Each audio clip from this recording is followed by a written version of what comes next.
Hello everyone, Peter Westbrook with Westbrook Real Estate Investments, and today I wanted to do a little video on what it takes as a homeowner to finally make that decision to sell that house.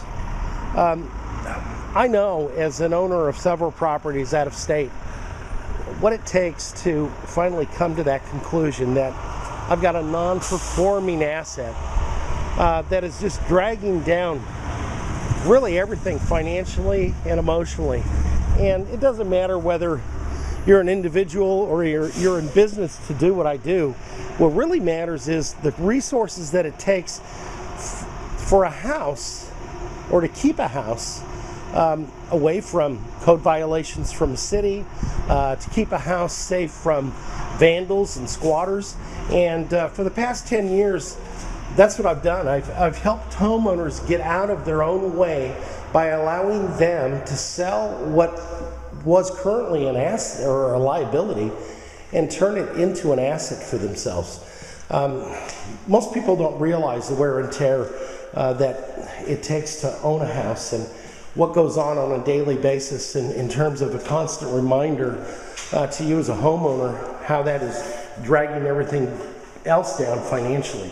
Imagine for a month that it's the end of the month. You've got property taxes that are due, not only on the house that you live in, but also on the house that you have as a rental, or a house that you've inherited. And you're doing everything you possibly can just to keep up with the house that's there. Then, let's say you decide to rent out that house, pardon me, and in the renting out of that house, you get a bad tenant. And the tenant pays its rent for the first 3 months, and the next thing you know, they're late. And maybe they're late the next month, and then they catch up 2 months, and then they're late again. And pretty soon it takes a toll, because you've got to cover those costs within the house, whether it's for repairs or whatever. Let's say that tenant takes it one step further and doesn't pay for 3 months.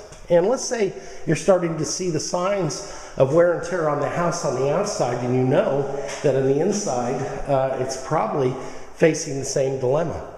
And so you do what you do. You call and you say, you know, when can I come and pick up the rent? And they want to argue with you because, after all, they're not the problem, you are. They want to turn this into your problem, not your problem. And if you're a landlord, you know exactly what I'm talking about. And more soon than later, the tenant stops paying rent altogether, and you try and collect the rent, but you can't. So you post a 3-day notice on their door, and you don't hear anything. You call, you don't hear anything, and pretty soon you post an eviction notice.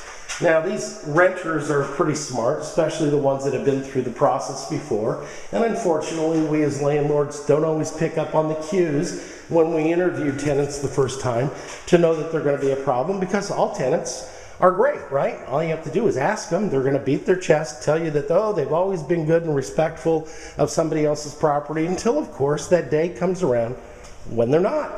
And it happens to be your property. But you do what you can, and so you go out and you file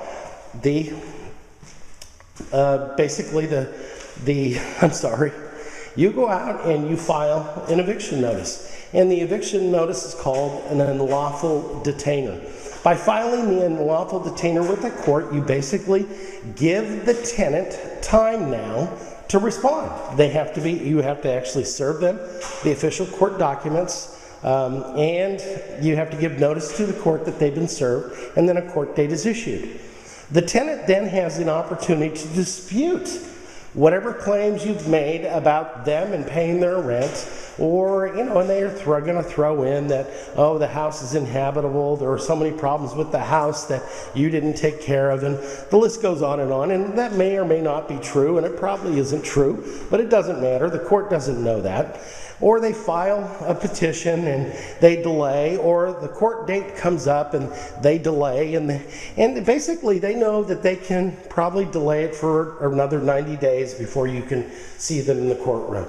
And when you finally do get there in the courtroom, if there's one mistake in the paperwork, you've got to start the process all over again. In fact, at the courtroom or at the courthouse, they have advocates for renters that will sit down, and they're legal people, they're lawyers, sit down with these people and show them the ins and outs of being evicted and really show them how they can evade your ability to get them out of your house that they're not paying for. Now, of course, this isn't going to last forever, but it doesn't matter. 90 to 120 days at $700, $800 a month is a lot of money.